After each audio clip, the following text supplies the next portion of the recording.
DigiRoad X. X Evolution movie.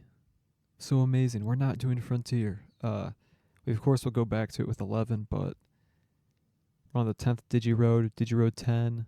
What is 10 in Roman numerals? It's an X. What a cool letter. I can't believe this letter is an X. And there's a movie, X Evolution. So of course it had to be done. It was perfect. I've known about this movie forever. I feel like anyone that's into Digimon knows about this movie, but I've actually never seen it. I'm not a fan of CG, anything really. Even like Western productions, I'm not the biggest fan of the use of it. I'm fine with it being combined with kind of 2D animation, like kind of in the more classy way that kind of like the Pokemon movies did, or Tarzan 2. But I feel like it's just over relied on now, and full on CG stuff I've just never been the biggest fan of. One of the few is probably the Transformers Beast Wars cartoon, but it's hideous. It is ugly as shit. But I remember enjoying that. And I am familiar with, obviously, X Evolution, well, X Digivolution in the dub. But I know X variants, X-Antibody, because obviously the V-Pets, and I've read the short comics that came with the original Pendulum X's, like the short comics that came with those. So I am familiar with them. I also know of like some jokes that are sometimes made in reference to characters in the film. Like Dorumon, for example, who I'm a big fan of the design, always loved it. Again, it's just the CG has always turned me away from it, because I'm not a fan of CG stuff. I don't even like Shrek. I like the Puss in Boots movie, both of them. I remember those being good, but I'm not a big fan. I've never been a big fan of Toy Story, Incredibles, Finding Nemo. Just not a fan of any of that stuff. Monsters Inc. That Young Iron Man show. Like none of this stuff really did I like at all. So there's a bit of a gamble here. I might not like it, but maybe I'll be able to look past it if I like the plot and the characters, right? I think the idea of X-Antibody is really cool. I really like Dorumon. I like that, again, I just know this because I've existed on the internet, so I know that the Royal Knights are a part of this film in some way or another. Not sure how, but you can kind of guess based off of lore stuff. But yeah, this will be pretty interesting. No expectations really. I guess what I'm looking forward to the most is maybe the music. Music and Digimon stuff is usually really, really good. So hopefully this has some good tunes as well. And I hope maybe Betamon X is in it. I don't remember when Betamon X was made, because X-Antibodies over the years. Some of them are from the newer stuff, and some obviously older. I believe Betamon X is one of the older variants, so maybe he'll show up in some form. But yeah, Frontier will be in DigiRoad 11. We'll continue on Frontier, and onwards is just a little pit stop. And yeah, hope you enjoy DigiRoad X. It is a letter. DigiRoad X. Yggdrasil, Yggdrasil, Yggdrasil. X Evolution is done with. I'm very mixed on this film. Actually, it's hard to even say if I like it or not, because honestly, it kept swinging both ways throughout. I actually didn't mind the animation as much as I thought I would, besides a few really bad looking ones. Mummymon kind of looked a bit jacked up, although I was happy to see him. Big Mummymon fan. And then Wizardmon just looked pretty off too. There was someone else, I can't remember the Digimon's name though. I'm for some reason blanking on it. It starts with an A. It's the Terminator Digimon. I'm just blanking on its name. I'm pretty sure it starts with an A though.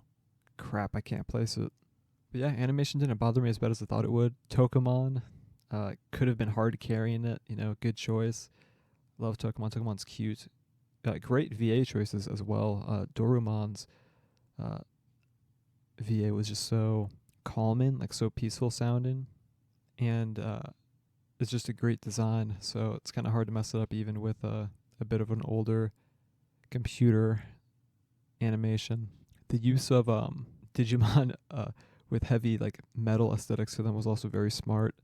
It fit very very well all the knights and Metal Garurumon X and then War Greymon X as well. The music was also really really solid. Actually, I was not disappointed. That was I was expecting from it. Digimon usually always delivers on the music, and there was a particular track. It was when Omegamon was flying over the water and fighting with War Greymon X before he, tactically was able to escape by kind of clouding his vision with all the water, right? Using that as a almost like a smoke screen to get away. The music in that scene was really good, and I actually thought that scene was really cool. It had really cool choreography and looked pretty good overall. This movie actually has a lot of really good looking moments in it, even again with the older animation. And there are some scenes with Doromon walking around with Tokomon that looked like pretty good too, and that small kind of brief interactions they had before shit hits the fan. But I guess from the top, of course, Leomon had to die. Classic trope. So he passed the torch of pain and suffering on Doromon, because that's a trope with him as well that I was aware of because of obviously other media and then just memes basically. It was also like very fitting to see that come full circle with Leomon giving his life for Doromon, live on for me, and then kind of symbolically at least doing the same for Omegamon later to allow him to become Omegamon X. Of course, Doromon didn't actually die though. It was just lost the Alphamon Digivolution. But in a way, it was again symbolic that Omegamon was able to become Omegamon X and almost be reborn again as another life to be able to live in this new world. And we saw that again, obviously, with Metal Garurumon giving up his X-Antibody for Tokomon when Tokomon got jacked up, which I'll get back to. But I feel like some things were a bit rushed. The Tokomon one was one of the ones I was thinking of. When we're kind of introduced to him, can't say much, really cute, and falls around Doromon for a little bit, but then we instantly like get right back into the mess of fights, and then the confrontation, right? Like they saw this great destruction, which was a really good scene, seeing Omegamon just mow down like hordes of Digimon. He was killing Triceramon, I think, like stomped him right in the head, which is pretty brutal looking. I don't know how I really feel about that kind of characterization for Omegamon though. I don't really like the characterization for all the Royal Knights, to be honest. They all feel very off to me. But the Royal Knights and their kind of moral code being all fucked up is kind of a trope at this point too. But yeah, that was a really good scene, him mowing them down. They made like the impact of everything look really, really grand, right? Like it was very massive. And I think it does a really good job at making the world feel big, this film. But immediately following that, we see the confrontation, fighting for their lives. I thought Omegamon would just leave them be, like kind of question himself then, but then continue to pursue others and destroy them. But instead we had a save from Metal Garurumon, which was a really awesome moment too. It was really cool. But then Tokomon was dead, right? Or dying, I guess. But I'm pretty sure he was dead. That's at least what Doromon said, which I feel like was a bit of a rush. Of course, it was for Metal Garurumon to then give up his X-Antibody so Tokomon could live in this world. But it felt rushed to me. It felt too soon. I feel like there should have been a lot more interactions between Doromon and Tokomon to have like this really big, impactful moment. I feel like it was a bit lacking in that sense. It just kind of happened like, oh, well, I didn't want Tokomon to die. Tokomon's cute. But they could have done that much better with just giving us like an extra 10, 15 minutes with Tokomon beforehand, because like we had just met him and like 4 minutes later that happened. But yeah, this film in general has pacing issues. Feels like stuff kind of happens too fast. Like with the Dukemon fight, I thought it was a really cool visual, them being in the air and fighting through the clouds, but then the fight is over immediately after. I guess in a way it's like Star Wars, I guess. Star Wars inspired scene. But I did not care for it. I feel like they should have fought for much long. Again, it was like 15 seconds, it was over. Again, really cool seeing them fighting in the clouds and us not being able to see it. But there should have been like them dispersing past it and all on like the other side before it kind of goes away, and then they start to fight up again. It ending like that was just very, very lame. I get the reasoning for it. I get the point of it because, obviously he shows back up later and he kind of purposely did it to himself. I still don't like it. Very, very lame. And then that had immediately followed Omegamon saying, like, oh, well, the next time we meet, I guess we will be enemies. And then, like, kind of leaving it upset that he's going to have to fight his friend. But that was like 10 seconds later than they were fighting. Again, that should have came much later again, it felt like. Or at least given the feel of some distance between everything.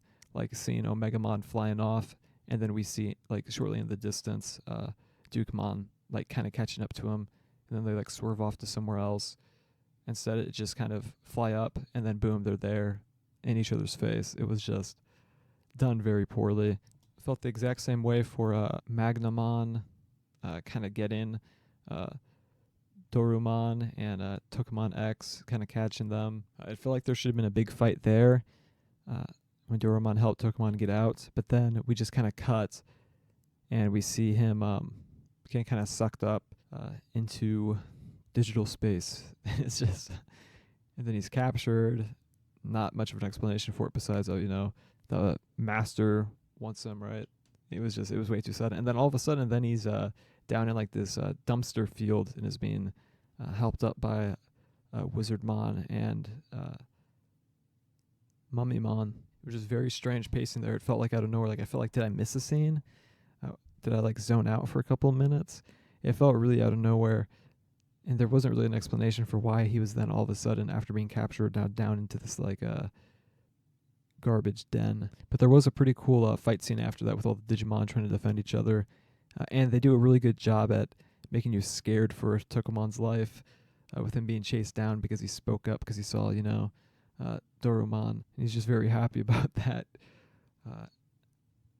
So they do a good job making you scared, oh, he's going to die, and then just last second stop it, which I'm obviously happy about. And the fight itself is really cool when Dukemon comes back as Dukemon X and has that, I forget the name of the attack, I'm completely blanking on it, but his lance grows like crazy huge and just starts wiping out multiple enemies at once, and just like very like smooth swoops cutting through all of them. It looks really cool. Really well job on that, and it's so satisfying. It's actually pretty satisfying. Very, very. That might be my favorite scene, actually. And then kind of helping Duromon be able to get up to where the Royal Knights are, and where he can finally confront Yggdrasil. It kind of feels like Magnamon has like almost no purpose in the film. We don't really see him after he snitches. He's never shown again. He snitches. There's no big confrontation, no big fight with him. It's just once Omegamon's on our side and is like, fine, whatever, you come with us because you became Alphamon, which Alphamon probably is the best World Knights design. It's really good. If not Alphamon, then it's Magnamon, obviously. But it's just disappointing that Magnamon kind of does nothing. He's just kind of a snitch and a pain in the ass. And that's about it. Not during the final fight, not during the final confrontation. We don't even see him standing with Dukemon and Omegamon at the end. I also wasn't a fan of the final fight. I thought it was kind of whatever, and I thought the ending of the kind of boomerang stab yourself, it was whatever. I didn't care for it. Again, understood the purpose for it, understood why it was done, didn't care for it though. I was happy Doromon lived though, and seeing Tokomon get so happy and run up to him, it was really cool. And I mean, again, the music throughout, like all these, were actually really good. Even the scenes I didn't like, the music was always really, really good. A lot of songs with brass instruments in them, which sounded really, really good. Good drums throughout as well, especially during that fight I had mentioned earlier. The pacing is just a real big issue with this. A lot of things happen too quickly to really care much. Like Doromon, I never really got to be able to connect with him, even though I'm a fan of the design, because we don't really have a lot of screen time with him, even though, he's the center of it all. It's hard to really even feel anything for Omegamon joining our side. because it feels like not much time had passed or much had changed since he was just slaughtering thousands and trying to kill a baby.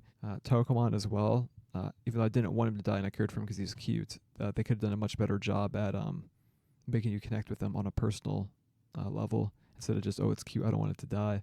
I imagine if they were given a bigger budget, they would have been able to extend the film a bit.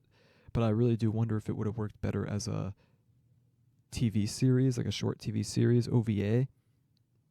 Maybe 5-6 episodes, just to flesh some things out that were kind of very, very rushed in terms of the pacing. But even with those issues, animation, pacing issues, lack of connection to the characters, it still has some really cool scenes, really good music, cool concept, and Tokomon is just cute. So I don't know. I am very mixed about it. And it has a pretty short runtime too, so it doesn't feel like it's ever wasting your time or insulting it. It just stuff is just too quick in this film, so it kind of leaves you with this kind of mixed feeling. The ending scene is really great though, with Tokomon and Doraemon. I feel like I might have mentioned that already. Running towards each other, so happy to see each other again, reunited. It's hard. It's hard to really judge this film. It really is.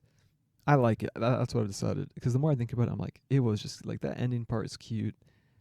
Has really good music again. It's a good experience, but it does have a lot of flaws and issues with it. But again, still like actual greatness within, which is shocking. Not because like, oh, Digimon of this era, but more because again, I'm not a big CG animation person. So there was no Betamon X, by the way. I don't think there was none. There were Tyrannomons, but they looked so small. Like they were like hardly bigger than the Mushroomons. So maybe Mushroomons are way bigger than I ever thought they were. Or a Tyrannomon is just really, really, really small. Of course, Digimon's heights are like inconsistent throughout the different series or whatever. But I just remember thinking like those are really tiny looking. X Evolution, first movie on DigiRoad. We'll be back to Frontier next time. This is the second of the bulk recordings. And yeah, I had a good time. Honestly, I did. I'll definitely have to. I wonder if this soundtrack's on vinyl or something. That would be really cool to have. Or a CD of it. I'd really like to own that. Again, its issues are there, and they are very noticeable, but it just has a lot of charm to it. Like it really does. Like just throughout, like it has charm. It misses a lot of points that it should have hit, but for a film with like an hour, 18-minute runtime, and Tokomon being cute, come on, it's good, man. It just is.